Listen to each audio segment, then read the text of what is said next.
Swords,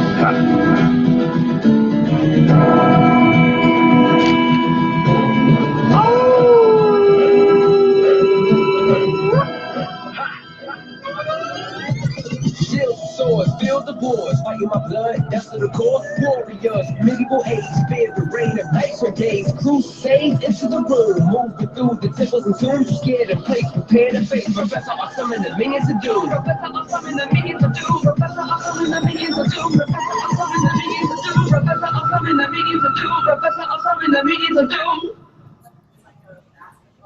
Hello, minions. Oh, better stop that. There we go. Welcome to this episode of Professor Awesome Minions of Doom. I'm Professor Awesome, trying to do my own sound engineering here and doing a poor job of it. We were supposed to have the new title card and music together. That was the old title card there. I did get the title card artwork up, but someone, that is to say me, didn't put together the full trailer yet, which should be ready to go by next week, and certainly by the time we get these published to iTunes and those sorts of things. And that cough you hear there is from the guest today, the Minion of Doom, who's joining us today, Maddie. Say hello to everyone, Maddie, if you'd be so kind. Hello. Now, Maddie, you are currently suffering in my online course. Britlit 1, as I recall.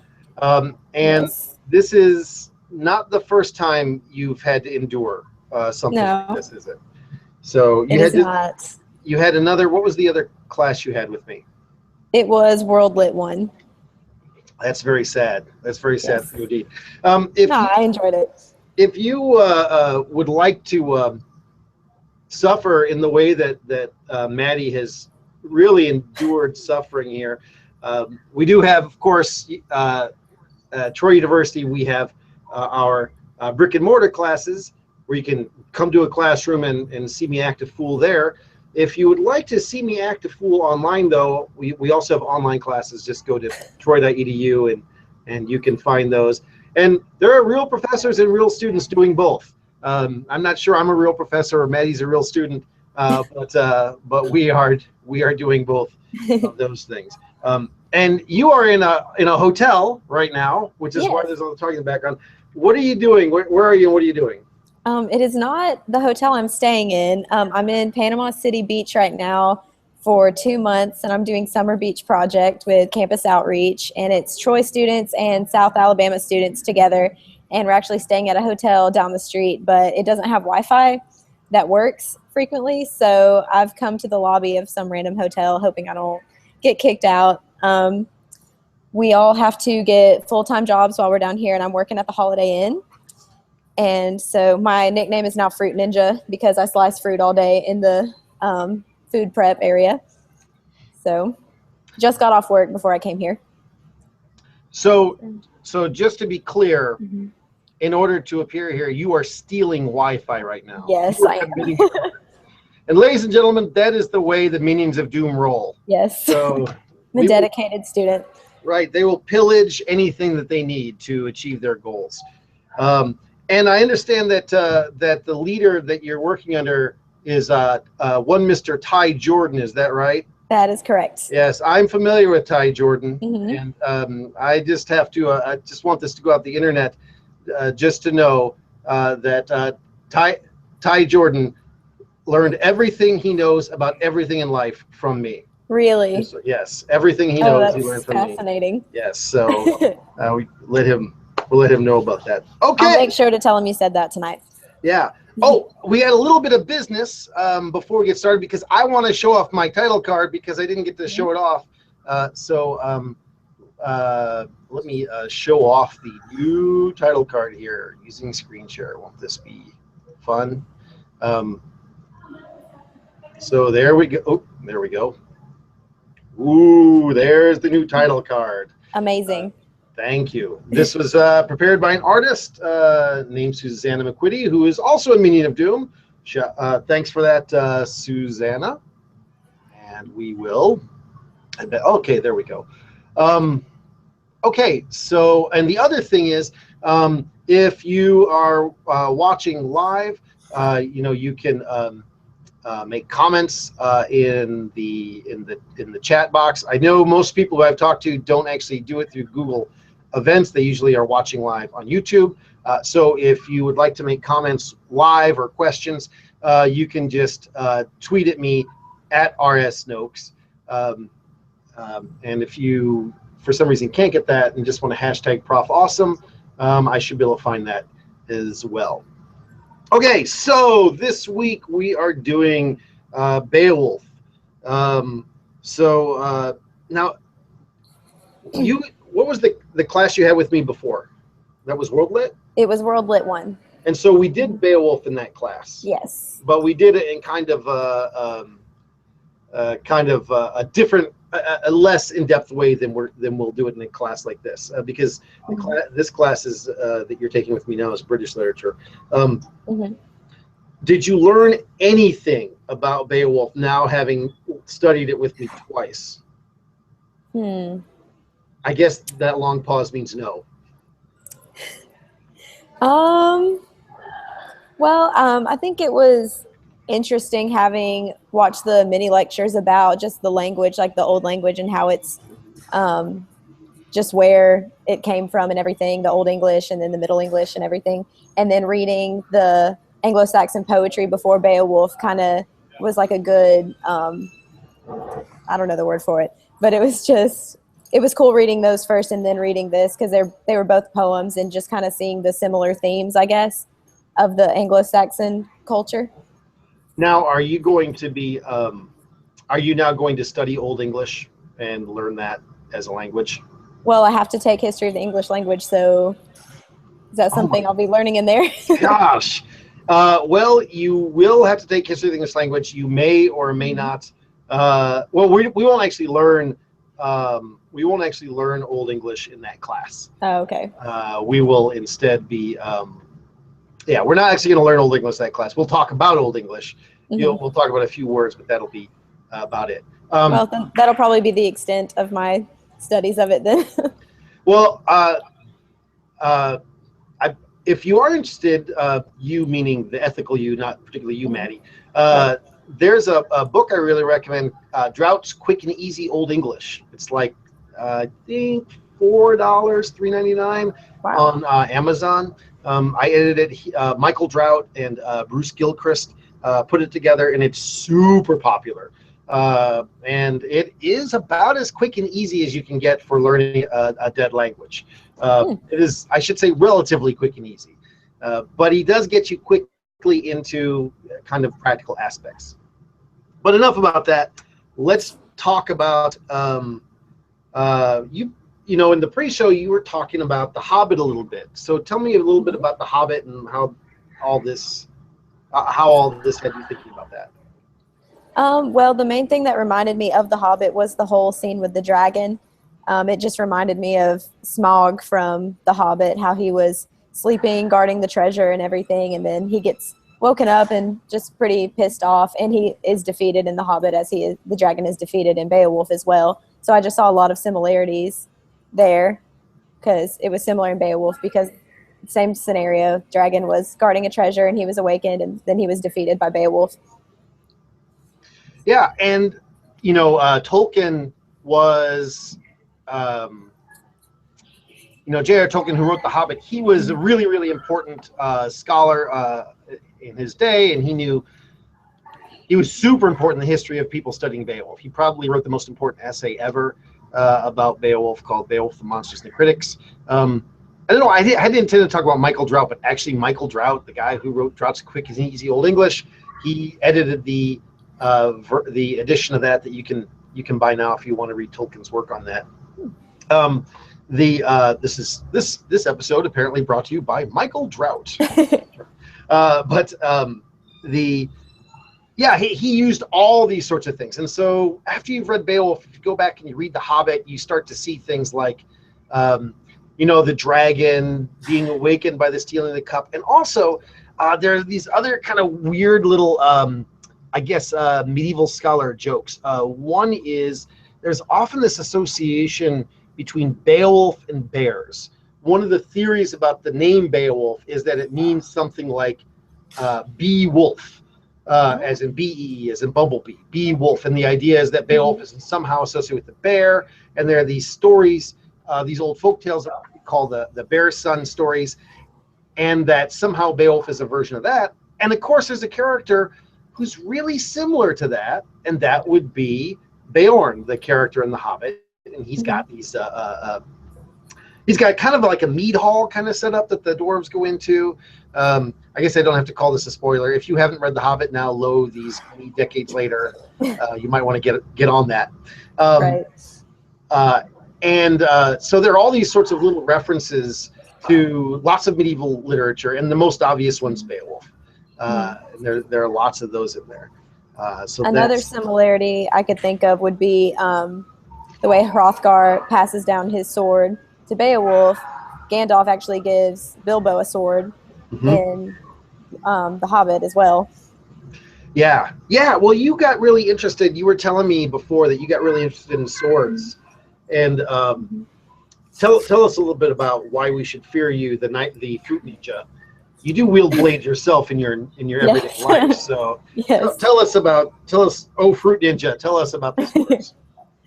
Well, I just did a little bit of research about what the importance was of swords back then in the whole Anglo-Saxon culture. And I just found that swords were very valuable, and they were handed down from generation to generation. And they were given as gifts to great warriors or kings. And they were considered to have greater value if they were old or had belonged to a famous warrior in the past. And weapons were usually a representation of a family's heritage. And by passing them down, the family honor moves on to the next generation. And Beowulf wasn't really essentially in Hrothgar's family, but he was kind of a father figure to him. And a weapon embodies what a warrior has accomplished in life, and by keeping a fallen warrior's weapon allows people to always remember them for their heroic acts. And then I just thought the ironic thing about Beowulf was that his strongest weapon seemed to be himself, because Grendel couldn't be hurt by the weapons, but he was killed by Beowulf's extreme strength. And his sword, Hrunting, it wouldn't cut Grendel's mother. But so perhaps Beowulf's heroism is greater than mere weapons could make it.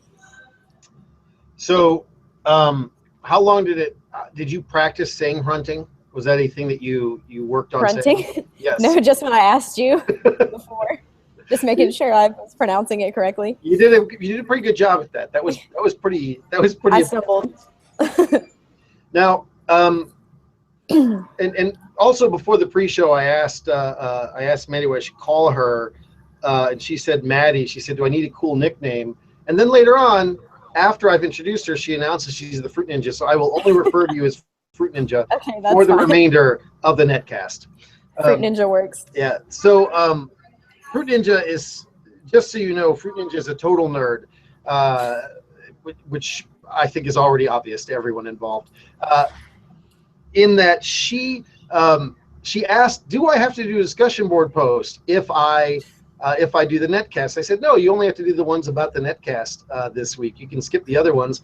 And then within 24 hours, she went ahead and did a discussion board post anyway because she couldn't help herself. And you were. Yeah, you said I could do it if I wanted to, and I thought just to be safe. You said to build up good karma, I could do it. So this is true. It built up. Not taking any chances. So, and you wrote about Beowulf as Christian allegory. So, what'd you come up with?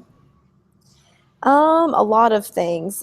Just so many times Beowulf is praised for his mightiness and just for how strong he is and how powerful he is and everything. And he's just so fearless in everything. He wants to fight Grendel completely unarmed. He's confident enough in himself that he feels that he could do that.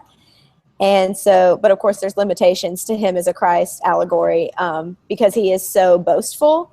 And in the end, he does get killed by the dragon and he's not resurrected as Christ was. But in his sacrifice and killing the dragon, he actually does. It is for the benefit of his people because then they're able to be provided for. So, and you were talking a little bit about Grendel's Mere, the swamp that Grendel's mom lives in. Mm-hmm. So, what did you work out with that in this idea of allegory? Okay, So what happens? I wrote about this in my final paper for World Lit 1, but So hold on. So basically, you're plagiarizing for us the can I work that you've plagiarize already done. myself? Is that a thing? I guess this time we'll allow it. Well, I still think it's a kind of a solid idea, so I guess it's okay to talk about it. But basically, he goes underwater and he defeats Grendel's mother, who is the mother of all evil. And then there's a lot of imagery of just darkness and just evil and all this stuff. And then after he defeats her, he comes back up, and then it's light and bright and everything's cheerful. And so it's kind of a baptism imagery because he's, how do I explain this? He goes under, he defeats evil, he comes back up, and then evil is abolished. So I guess it's kind of another kind of Christ allegory because he's gone under and then resurrected, and evil is over. If that makes sense. Now there's no more evil. We're now free of evil. Not, Good job, well, Beowulf. until the dragon comes along, and then he has to do that too. So Couldn't do anything right. yeah. All right, so we talked about the dragon. We're sort of working our way backwards, right? We talked about the dragon, and then Grendel's mother, and I think by now everyone can tell that Fruit Ninja is, in addition to being, the Fruit Ninja tries to portray herself as some sort of sweet, innocent person. But in fact, she is entirely she's very violent. She steals Wi-Fi willy-nilly. There's just also, she plagiarizes. I really can't think of anything virtuous about you, which is good. Oh And we were talking about this sort of way that, of all the ways to kill someone, you know, these Germanic folk tales, they've got some, I guess it's not right to call Beowulf exactly a folktale, but they've got some interesting ways. One of my favorites is the Saga of the Volsungs, where someone's turned into a wolf and someone else bites the wolf's tongue out of its mouth, and until it bleeds to death and dies, which is one way to kill him. And of course, how does Beowulf dispatch Grendel the troll in this? He pretty much just rips his arm clean off, right? Yeah, that's it. He rips his arm off. And it's hard to visualize that. I think it was the movie Beowulf and Grendel. They sort of have him kind of using a chain or something, because it's hard to imagine, you know, this sort of legendary strength that's being presented here. But all this, I know, got you really interested in violence generally and all the other fun. And you got really interested in medieval torture devices. Well, you know, I'm already kind of a morbid person. I have a morbid sense of humor, so I was strangely fascinated by these. Well, the thing about torture devices, too, is there are a lot of things which are supposed to be medieval torture devices that aren't really. They're stuff that were kind of either made up. They're either early modern, or they were made up in the early modern era. One famous one is the Iron Maiden, which is a thing which never actually existed in history. It was, I think, a carnival sideshow or something. But you researched a bunch of them, and most of the ones that you looked into, I don't know anything about. I mean, you mentioned them. I've not any research into these. So for all I know, these are all legit, or they're all Iron Maiden-esque fakeries. But tell us about the cool things that you came up with. Okay. Well, either way, if real or not, you can use your imagination. So the first one that I found really interesting is called the Heretics Fork. And it consists of a metal piece with two opposed bi-pronged forks, and it's attached to the neck by a belt or a strap, and one end of the device is pushed under the chin and the other into the sternum. And the victim would be hanging from the ceiling and somehow suspended, so they could not fall asleep. And if they did fall asleep and their heads dropped, the prongs would pierce their throat and their chest. That sounds good. Yes. And that's the Heretics Fork. Yes. Right? There's not a heretic spoon and knife and entire place setting. You didn't not that I found. In the Far East, they didn't have heretics chopsticks or anything along those lines. They could have. They very well could have. And that's kind of it helps you stay awake, right? So would you say that this would be a good device to use in a really boring class, like say mine, where you could Maybe. the only way to keep students awake. So maybe it should be called the Professor's Fork. Like you said, it's like medieval Adderall, There you go. just keeping you awake. Keeping you awake. Okay, Yes. so what else do they have? Got any other cool ones?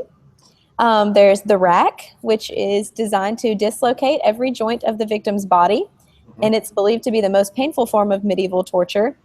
It's made out of a wooden frame with 2 ropes fixed to the bottom and the other 2 tied into the handle on top. And once the victim was bound and placed on top of the rack, the torturer would proceed to turn the handle, and eventually the victim would be stretched till his limbs were dislocated. And the torturers would then continue to turn the wheel until the limbs were completely torn off the victim's body. So Pilates is what you're saying. Pilates was considered torture in the Middle Ages? Yes. You didn't hire a personal trainer to do that or anything like that? Yes. What else we got? Okay, this is probably the one that grossed me out the most. Oh. Rat torture. And it involved having a cage with an open bottom strapped to the victim's chest with a heating element and large rodents inside. And the rodents' instinct would cause them to flee from the heat and burrow into the victim's body with fatal results. So what exact kind of crime could a rat commit that would cause it to have to be tortured in such a way my gosh. that it would be first burned and then have to burrow its way out of some person? Like that seems. I mean, you know how they are. They steal your food. They were probably just stealing people's stuff. Like their Wi-Fi, for example. Maybe. Things one could steal. Their medieval Wi-Fi. Right. Okay. Got any others you want to? Yeah, I'll do one more. All right, one more. Let's hear it. The tub is known as the punishment of sitting in the tub, and the convicted person would be placed in a wooden tub with only their head sticking out. And after that, the executioner would paint their faces with milk and honey, and soon flies would begin to feed on them. And the victim was also fed regularly and would end up swimming in their own excrement. And after a few days, maggots and worms would devour their body as they decayed alive. Okay. Lots of fun. Yeah, that sounds like a good time. Yes. That does sound suspiciously like a hot tub. It sounds a lot like a hot tub. There's probably just as many germs and nasty things in a hot tub as there would be in there. Yeah. So, by the way, Michael Drought has just commented on this, and he says, "Dare I listen? Afraid he's not listening. Afraid to hear quote listening to Michael Drought talk about Beowulf is pure torture." I would say it's not pure torture, but if it were torture, the Fruit Ninja would love it even more. I think that would be a way that would be probably the way to do this. Well, thanks for coming on today. I do appreciate having you on. And normally what I will do to close out the podcast is we have a little music, normally some nerdcore music, but guess who didn't get that prepped properly? Professor Awesome. That's right. Professor Barely Adequate once again. So instead, I'm going to end with a couple of recommendations for you. And people often ask me, what's a good Beowulf translation? I want to read Beowulf. What's a good translation? And there are, frankly, a lot of really good translations. I can't really tell you which one's my favorite because in different moods I like different translations, and it's really hard to translate. Even someone like me, I can read Old English, and so if we're doing Old English poetry in class or something, I'll have to read the translation that we've done in class because I remember the Old English better than I remember the translation of it. Beowulf, on the other hand, is really hard to translate, and so I took a class where all we did was translate Beowulf, and I have to. I normally will, if I reread Beowulf, we'll read it in translation rather than read it in Old English, and we'll just go back and look for things. But one of the translations I'd like to spotlight, I want to spotlight it for two reasons. One, the selfish one is that I edited it, and that is Dr. Edward Risden's translation, and it's called Beowulf, a verse translation for students. And the reason I want to suggest it is that basically there are two general types of Beowulf translations. One is one designed for the popular audience, so Seamus Heaney's Beowulf would be a good example of this. And they're beautiful and they're wonderful, but they're not always entirely accurate. They will, when you have to make a choice between accuracy and beauty, they're going to go with beauty and forget about the accuracy. Then on the other hand, you've got a lot that are for nerds like me, which are very accurate, but sometimes are clunky and hard to read because the translation itself doesn't work, or the translation itself doesn't sound right in modern English, because there's a turn of the phrase in Old English that they want to preserve that doesn't really work well. And so that kind of thing is okay for geeks like me, because we know what the original language sounds like, but I think it's not maybe for everyone.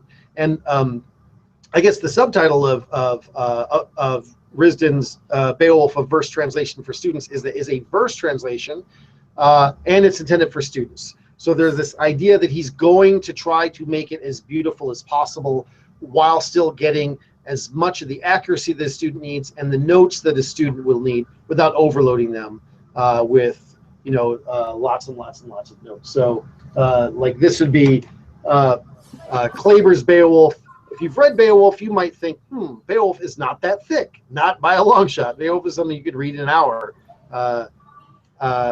But this is all these notes in this, before you even get to the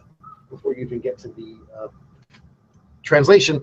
Risden's Beowulf doesn't do that, and so that is, I pulled it up just so I know, $3.99 on Kindle. And he also, as long as we're plugging everyone's work here, he also actually has a kind of Beowulf fan fiction, for lack of a better word, where like in Beowulf, there's like these 50 years where Beowulf, he kills Grendel's mother, and then 50 years later, there's the dragon, and there's all this, wait, what else happened? And so Risden wrote a companion piece to that called Alfgar Stories from Beowulf. And Alfgar Stories from Beowulf is fiction. It's, I guess Beowulf is fiction. What I mean is Alfgar Stories from Beowulf is not a translation of a medieval text. It's a modern text that Risden wrote. That one is also $3.99 on the Kindle. And that is also one I edited, which is why I know so much about these two texts. So if you're interested in reading those are available on Amazon.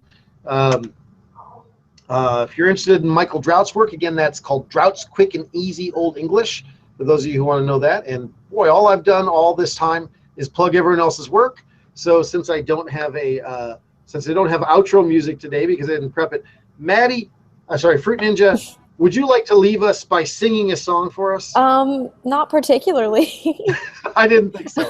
Okay, well, that's all the time we have for today. Thank you, Fruit Ninja, for joining us. Thank you for having me. Yeah, it was good having you, and I hope you'll come on again this semester. Okay, bye, Minions. Goodbye.